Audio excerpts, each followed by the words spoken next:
Un commando de 6 hommes est entré dans une école pakistanaise. Bilan, 141 morts, dont 132 enfants. Les survivants ayant raconté comment des talibans passaient de classe en classe en abattant à la chaîne des enfants parfois âgés d'à peine 12 ans.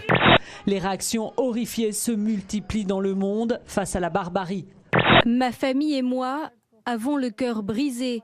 J'appelle la communauté internationale, les leaders pakistanais, tous les partis politiques à s'unir et à combattre ensemble le terrorisme. Ce crime abominable et lâche nous laisse abasourdis et sans voix et montre une fois encore l'attitude inhumaine des talibans. Leur idéologie inhumaine, leur fanatisme dénué de tout remords. Les talibans afghans, ceux-là, se sont désolidarisés de cette action.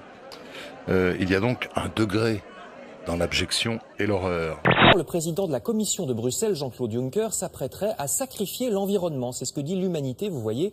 Bruxelles serait en train d'abandonner la filière du recyclage. Des normes sur le recyclage des emballages et des déchets seraient sur le point d'être supprimées. Le journal dénonce une action des lobbies de l'agroalimentaire. Bonjour mes amis. Cette année a été particulièrement dure avec beaucoup de conflits dans le monde entier et même en Europe. Mais maintenant Noël approche. Noël est le moment des démonstrations d'amour, de compassion et de tendresse. C'est le Canard enchaîné qui raconte la scène qui se passe le 9 décembre à 17 h au siège de l'UMP quand Nicolas Sarkozy propose devant témoins à Nadine Morano de devenir secrétaire nationale à la formation professionnelle. Mais c'est indigne, vous me déclassez. Oui, alors c'est indigne. Voilà, nous y sommes, nous suivons donc ça. Et je t'ai nommé ministre contre tous les connards, dit Sarkozy. Oui, mais j'ai eu l'élégance de pas cracher dans la soupe comme Ciotti évoquait, moi. Il y en a beaucoup qui ne t'aiment pas à l'UMP. Oui, mais je suis détestée par tous ceux qui ne t'aiment pas, ça double ma peine. Tu laisses entendre que tu peux soutenir Juppé. Tu crois que ça, c'est loyal? Moi, je ne peux rien dire alors que ta coqueluche montée sur échasse, ta greluche évanescente te démonte le portrait, Nicolas.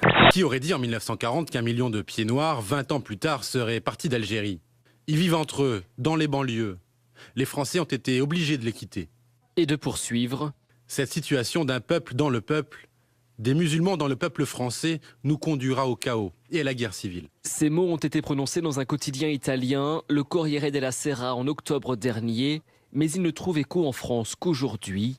Tout a commencé par une déclaration en forme de pavé dans la mare. S'il faut progressivement, c'est d'ailleurs prévu dans la loi Hérault, allonger la durée de cotisation, eh bien nous le ferons puisqu'il est normal, je crois que quand la durée de vie, l'espérance de vie s'allonge, on allonge proportionnellement la durée de cotisation. Donc ce que dit François Rebsamen, ça n'a rien d'iconoclaste. Non, pas du tout. Il a raison, mais il est en train d'ouvrir les yeux sur les retraites. Parce que c'est pas que la durée de cotisation, c'est aussi l'âge qu'il faut bouger. Il n'y aura pas de nouvelle réforme des retraites et il n'y a pas d'autres mesures pour notre système de retraite que celle que j'ai fait voter au début de cette année. Et pour une raison très simple, Guillaume Darey, c'est que cette réforme, elle marche. Le ministre du Travail réagissait à la situation financière préoccupante des régimes de retraite complémentaires Agirc et Arco. La Cour des comptes et le Conseil d'orientation des retraites tirent tous deux la sonnette d'alarme. En 2018, il manquera pas moins de 6 milliards dans ces caisses de retraite.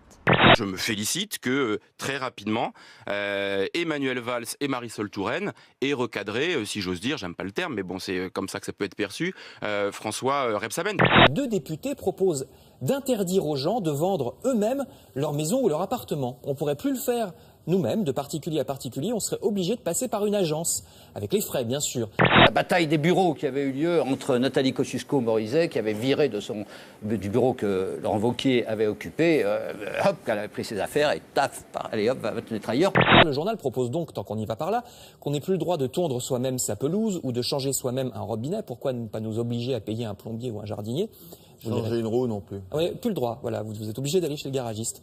Le Canard enchaîné revient cette semaine là-dessus en précisant que la direction avait mesuré centimètre par centimètre pour bien montrer à Laurent Wauquiez qu'ils avaient le même espace, bon, la même superficie. Non, mais c'est complètement dingue.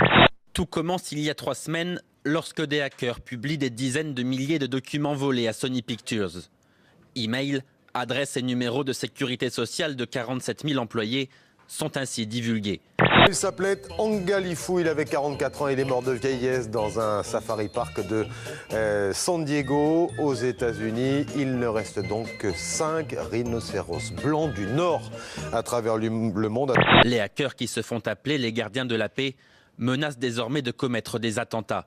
Leur cible potentielle, les cinéphiles qui iraient voir L'interview qui tue, une comédie sur fond de complot de la CIA pour assassiner le dirigeant nord-coréen Kim Jong-un. Rhinocéros, ours polaire, éléphant et désormais la girafe, chassée pour sa viande. On en comptait 140 000 il y a 10 ans, elle serait moins de 80 000 aujourd'hui. Un mammifère sur 4, un oiseau sur 8 et 70% des plantes seraient en péril selon l'ONU. C'est toute notre biodiversité qui est aujourd'hui en danger.